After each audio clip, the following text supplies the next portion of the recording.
ஊர்ல இருக்கிற துணி எல்லாம் இதான் போட வேண்டியது. அப்புறம் கரண்ட் அடிச்சு போச்சுன்னா ஈபி காரன் போன் பண்ணி தாலி இறக்க வேண்டியது.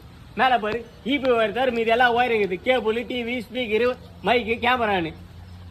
இதுல இவ ஒயர் மட்டும் நான் எங்க தேடி பூச்சி எடுக்குது. பொம்பளைங்க இந்த பேண்ட் எடுக்கிற மாதிரி இது ஒரு ஒயர் எடுக்குது. உயிர் எடுக்கிறாளுங்க போட்டு. சின்ன பையா வண்டியா நீ என்னமா பண்றங்க?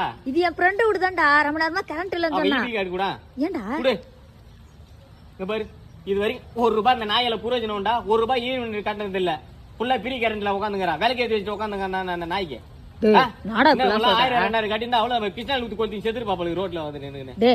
ரொம்ப பேசாதரா இந்த நாய் மேல எனக்கு சரியான காண்டுக்கு தெரியுமா? ஏன் என்ன பண்ண? மாசம் இவ தொல்லை என்ன தாங்க முடியல. அவங்க அப்பா செத்துட்டான்னு சொல்லிட்டு அமாசி காக்காக்கு சோறு வைக்கிறேன்னு சொல்லிட்டு மேலேயே வச்சு போறா. மொத்த காக்கா வந்து ஒயர் மேல உட்காந்து 1-2 செத்து போகுது. அதுக்கு போன் பண்ணி தாலியா இருக்கிறா. ஒயர் மேல காக்கா செத்து போச்சு வந்து எடு நீங்க என்ன பார்த்தா என்ன அமரர் ஊத்தி வாடுற மாதிரி இருக்குது அவளுங்களுக்கு. ஐயே ஈபிக்காரன் குடும்பம் கூட்டின்னு இல்ல எங்களுக்கு எல்லாம் மழை இல்ல.